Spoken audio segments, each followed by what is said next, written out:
बिस्मिल्लाहिर्रहमानिर्रहीम। अस्सलामुअलैकुम स्टूडेंट्स, आज हम स्टार्ट कर रहे हैं लाइट यूनिट नंबर 7 और इस यूनिट में आपने पढ़ना है chapter number 9 first year physics में। सिर्फ चैप्टर नंबर 9 और सिर्फ चैप्टर नंबर 9 के ये वाले टॉपिक्स जो आपके सामने हैं। Interference of light waves, constructive destructive interference, ये वैसे हम प्रीवियस यूनिट में पढ़ चुके हैं।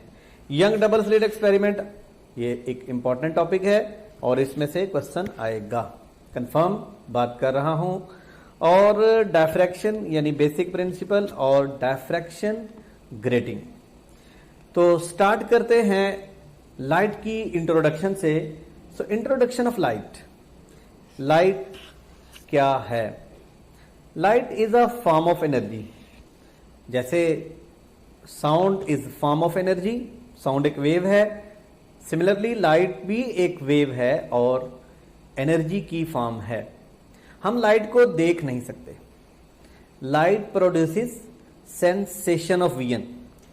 So light is a form of energy that produces the sensation of vision. जो light sensation of vision produce करती है हम उसको कहते हैं विजिबल रीजन। तो this is visible region. Visible region की वेवलेंथ 400 से लेकर 700 नैनोमीटर तक होती है। ये है वायलेट कलर और ये है जनाब रेड। हम इसको 0.4 माइक्रोमीटर भी लिख सकते हैं और इसको लिख सकते हैं 0.7 माइक्रोमीटर।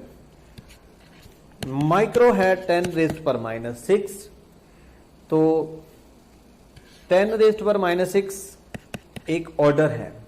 तो लाइट यानी विजिबल लाइट का ऑर्डर क्या होगा? 10⁻⁻⁶ या 10⁻⁻7 भी हो सकता है। अगर मैं 4 × 10⁻7 मीटर लिख दूं तो ये बात भी ठीक है। माइक्रो या 10⁻7 ये है विजिबल लाइट का ऑर्डर। ऑप्टिक्स। ऑप्टिक्स वो ब्रांच है जिसमें हम किसको स्टडी करते हैं? लाइट को। तो जब हम लाइट को स्टडी करेंगे तो वो ब्रांच होगी optics. Okay, no study of light में ऑप्टिक्स है और ऑप्टिक्स में क्या क्या है? पहले geometrical optics, laws of reflection, ये है चैप्टर नंबर 10 जो कि हमारे सिलेबस में शामिल नहीं है, हम इनको नहीं पढ़ेंगे। फिजिकल ऑप्टिक्स में इंटरफेरेंस को स्टडी करना है और इंटरफेरेंस की एप्लीकेशंस हैं न्यूटन्स रिंग्स, माइकलसन इंटरफेरोमीटर जो कि यूएचएस के सिलेबस में नहीं है। डायफ्रैक्शन को स्टडी करेंगे और पोलराइजेशन सिलेबस में नहीं है। What are the theories about nature of light? Nature of light जो है इसके बारे में जो न्यूटन की राय थी, न्यूटन की थ्योरी थी, उसने कहा था कि लाइट इज पार्टिकल नेचर। ठीक है, इसका ये एरा है क्लासिकल फिजिक्स का। तो क्लासिकल फिजिक्स में भी न्यूटन ने बताया था कि लाइट पार्टिकल है, लेकिन उसका प्रूफ नहीं था। Light act as a stream of particles. और वेव नेचर जो सबसे पहले थ्योरी दी वो किसने दी थी? Christian Huygens. 1678 में इसने एक थ्योरी दी थी जिसमें कहा था कि लाइट एक वेव है, लेकिन उसने प्रूफ नहीं किया था। लाइट वेव है और लाइट को एज अ वेव यंग ने प्रूफ किया था। थॉमस यंग ने 1678 और उसने प्रूफ किया था 1801 में। यानी जब इसने ये बात की थी उसके 123 साल के बाद थॉमस यंग ने प्रूफ किया लाइट वेव की तरह बिहेव करती है। ये स्पीड ऑफ लाइट का फॉर्मूला है μ0 is permeability of free space, ये मैग्नेटिक कांस्टेंट है। Epsilon naught is electric constant, permittivity of free space. और इस फार्मूले से स्पीड ऑफ लाइट कैलकुलेट कर सकते हैं। यू नो म्यू नॉट होता है 4 × 10⁻⁷ and epsilon naught is equal to 8.85 into 10 raise to power -12। Modern theory कहती है, डुअल नेचर के बारे में बात करती है कि लाइट बिहेव्स लाइक वेव। इसको निगेट नहीं करती modern theory, but it can behave like a particle. तो इसी को कहते हैं डुअल नेचर। ये मैक्स प्लैंक ने बताया। और कि लाइट इज पार्टिकल, यानी लाइट डिस्क्रीट पैकेट्स की फॉर्म में ट्रेवल करती है, और वो डिस्क्रीट पैकेट्स को क्वांटा का नाम दिया गया, फोटॉन्स का नाम दिया गया। ब्लैक बॉडी रेडिएशंस ने कंफर्म किया कि लाइट पार्टिकल नेचर है, और ये मैक्स प्लैंक का फॉर्मूला है। ओके, तो ये तो थी मॉडर्न थ्योरी। कब कब ये देखें, ये मॉडर्न थ्योरी का जो टाइम है, एरा यहां पर लिखा हुआ है। अब हम वेव थ्योरी को पढ़ने जा रहे हैं। तो वेव थ्योरी किसने दी थी? हाइजन। तो हाइजन का प्रिंसिपल क्या था? हाइजन ने कहा था कि लाइट किसी पॉइंट सोर्स से जब प्रोपागेट होती है तो वेव फ्रंट्स की शक्ल में ट्रेवल करती है। So what are the wave fronts? Wave fronts क्या होते हैं? सपोज आप वाटर में या पूल में किसी एक पेबल, एक स्टोन गिराते हैं, तो आप देखेंगे कि इस टाइप की सर्कुलर या स्फेरिकल वेव्स प्रोड्यूस हो रही हैं। अब ये जो सर्कल्स नजर आ रहे हैं, these circles are wave fronts. ये वेव फ्रंट्स हैं, और इस वेव फ्रंट की डेफिनेशन ये होती है कि all points which have same phase of vibration, यानी इसके ऊपर आप मिलियन, बिलियन, ट्रिलियंस पॉइंट्स बना लें, और हर पॉइंट दूसरे पॉइंट के साथ इन फेज होगा। इन फेज का मतलब है कि उन दोनों की मोशन आइडेंटिकल होगी। इन फेज का मतलब मोशन आइडेंटिकल। ठीक हो गया? तो all points on a wave front are in phase, their motion is identical. जैसे कि इस डायग्राम में आप देख रहे हैं कि वेव फ्रंट के ऊपर एक स्ट्रेट लाइन ड्रॉ की है। इस स्ट्रेट लाइन को कहते हैं रे।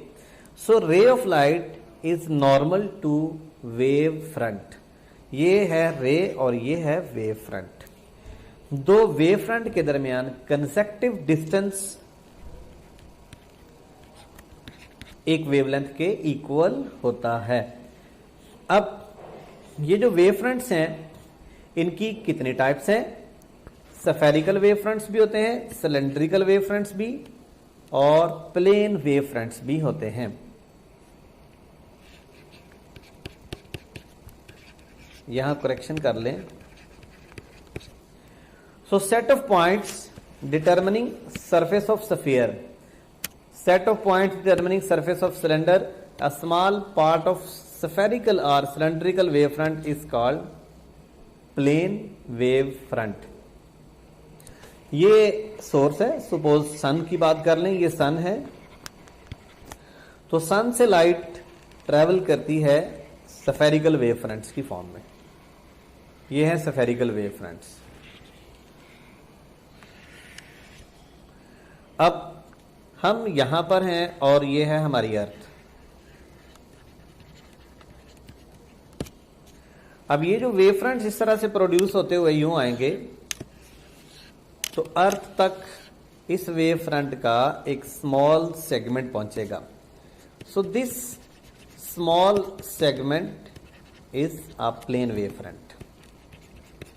तो ये भी सवाल पूछा जा सकता है कि light from sun reaches earth in the form of spherical wave fronts, plane wave fronts. So your answer will be plane wave fronts। अगर ये सवाल पूछा जाए कि सन से जो वेव फ्रंट्स बनते हैं, सन इज अ सोर्स, तो वो वेव फ्रंट बनते कैसे हैं? वो स्फेरिकली होते हैं, लेकिन हम तक जब पहुंचते हैं तो वो एक छोटा सा सेगमेंट उनका पहुंचता है, और वो है plane wave front. You can produce plane wave front in laboratory. अब ये तो मैंने बात की सन की, तो सन एक पॉइंट सोर्स है यहां से, और वो बहुत ज्यादा डिस्टेंस पे है। तो बहुत ज्यादा डिस्टेंस से जो स्फेरिकल वेव फ्रंट आ रहे थे, उसका small segment plane wave front में बदल गया। अब ये कैसे हो सकता है? आपको पता है कि एक कन्वर्जिंग लेंस या कन्वेक्स लेंस रेस को पैरेलल करता है अगर सोर्स पड़ा हो प्रिंसिपल फोकस पे। तो इस लेंस के प्रिंसिपल फोकस पे अगर सोर्स रख दिया जाए तो इस सोर्स से ये क्या निकल रहे हैं? Plane wave fronts, sorry spherical wave fronts. ये स्फेरिकल वेव फ्रंट्स जब इस लेंस में से पास करते हैं तो वो क्या बन जाते हैं? Plane wave fronts. दो वेव फ्रंट के दरमियान के डिस्टेंस को कहते हैं wavelength. So point light source produces spherical wave fronts. ये पॉइंट सोर्स ने स्फेरिकल वेव फ्रंट्स प्रोड्यूस किए। Point source placed at focus of converging और convex lens plane wave fronts are obtained in laboratory. Plane wave fronts reach from the sun to the earth as the earth is far from the सन। ठीक हो गया? The distance between two consecutive wave fronts is 1 wavelength. दो wave front के दरमियान के distance को, ये बात मैं आपके साथ ऑलरेडी डिस्कस कर चुका हूं। ये भी मैंने आपको बता दिया कि line normal to the wave front including the direction of motion is called, sorry indicating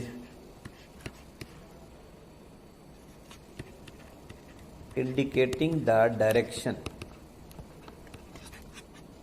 ये रे डायरेक्शन को शो करती है। ये बेसिक आपको पता होना चाहिए क्योंकि ये वाले कॉन्सेप्ट को हमने अप्लाई करना है इससे आगे वाले टॉपिक्स में।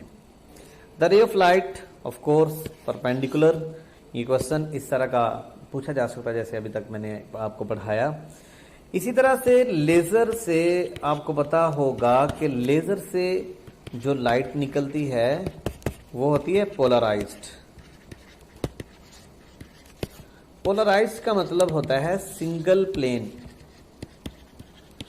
तो लेजर से कौन से वेव फ्रंट्स प्रोड्यूस होते हैं?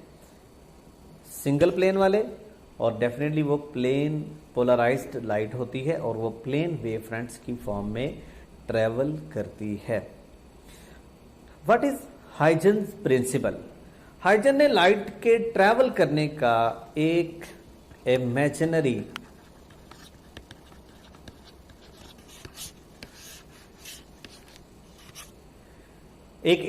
थ्योरी पेश की थी उसने।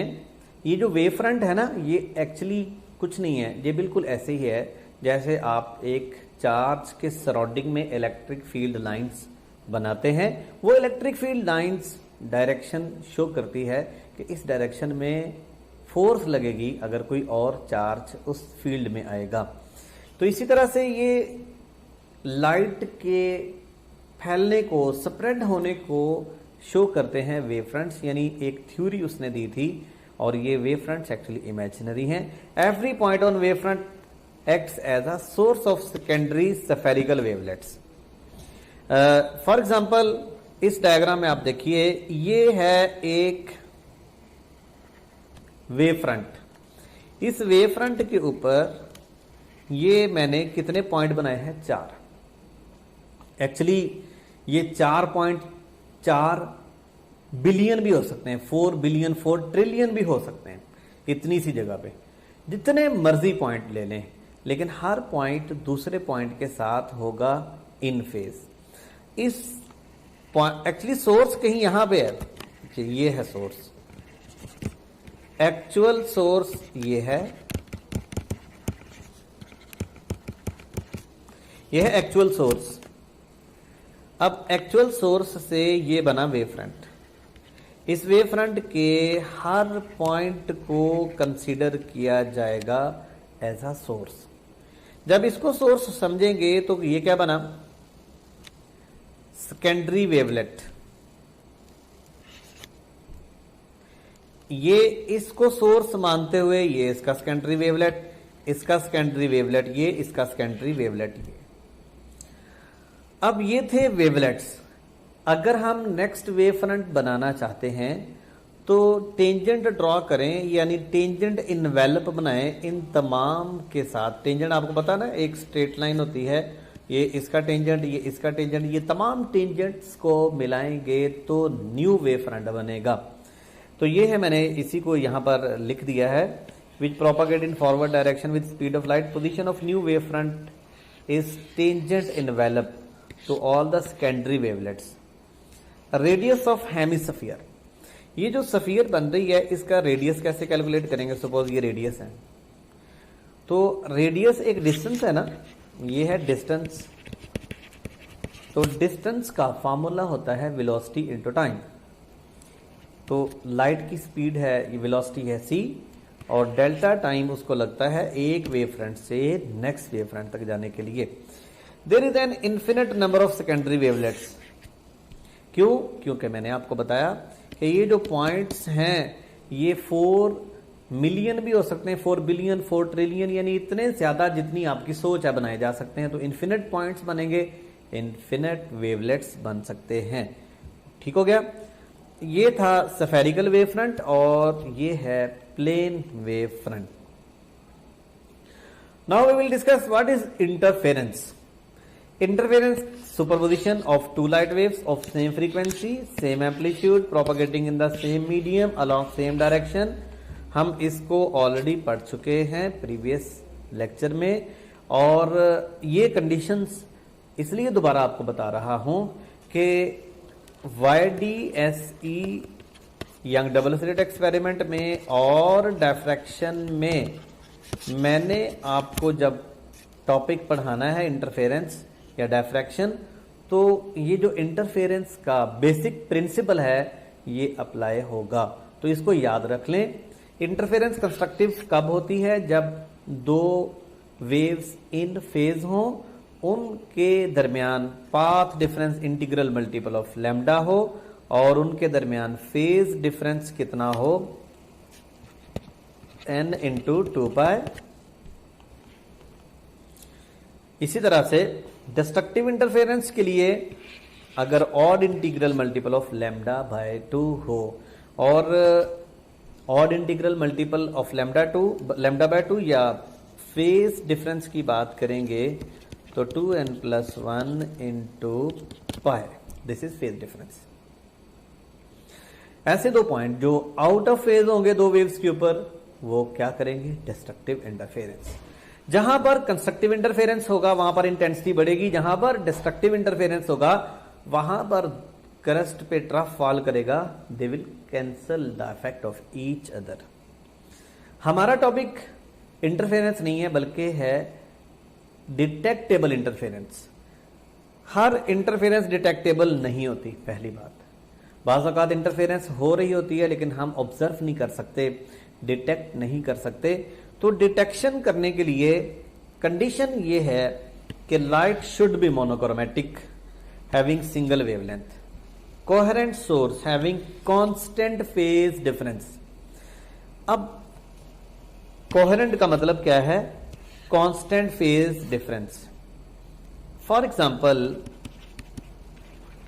अगर दो वेव्स के दरमियान फेज डिफरेंस आया था स्टार्ट में पाई का, यानी 180 डिग्री का, तो जब तक वो वेव्स ट्रेवल करेंगी तो ये यही वाला फेज डिफरेंस रहेगा।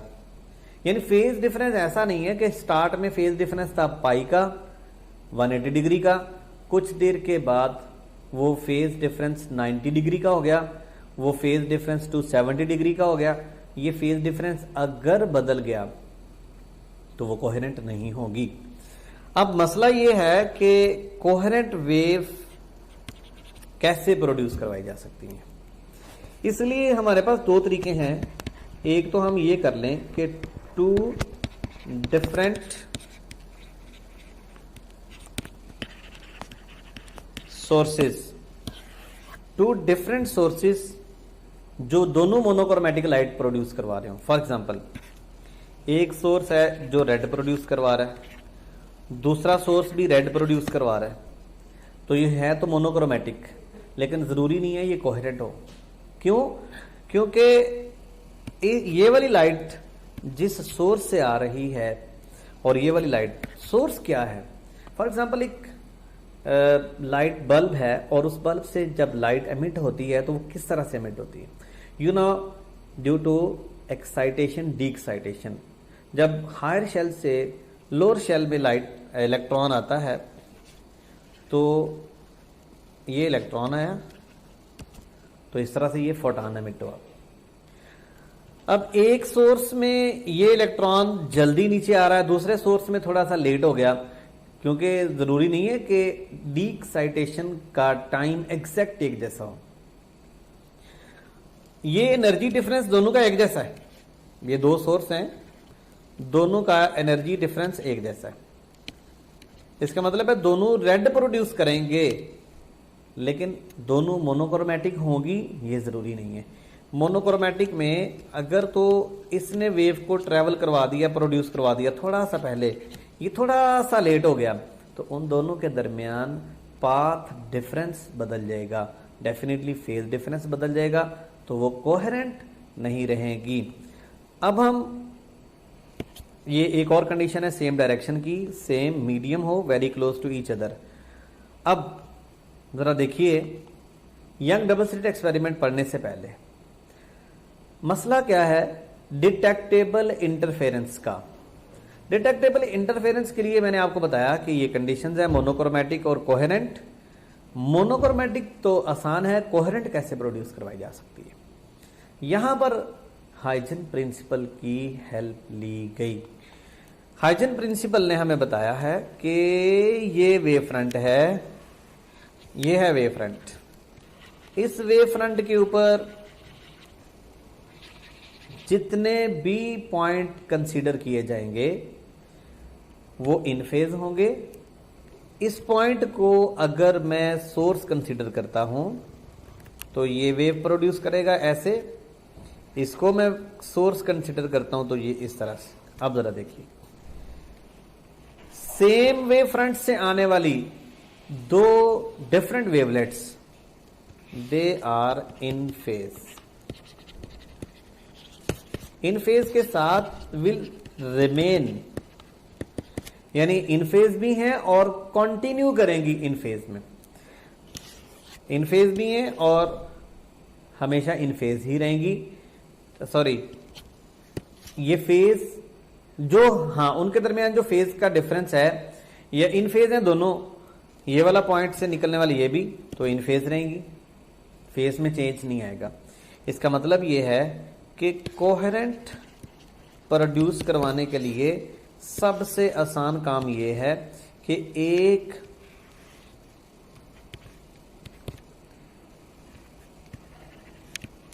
प्लेन वेव फ्रंट को कंसीडर किया जाए, एक प्लेन वेव फ्रंट के दो पॉइंट्स को अलग अलग सोर्स कंसीडर किया जाए, इस सोर्स से निकलने वाली और इस सोर्स से निकलने वाली दो अलग अलग वेव्स होंगी, वो मोनोक्रोमैटिक भी होंगी, वो कोहेरेंट भी होंगी। कोहेरेंट होने का कोहेरेंट इसलिए होंगी क्योंकि एक ही वेव फ्रंट से दोनों एमिट हो रही हैं। ओके, अब इस कंडीशन को फुलफिल कर दिया किसने,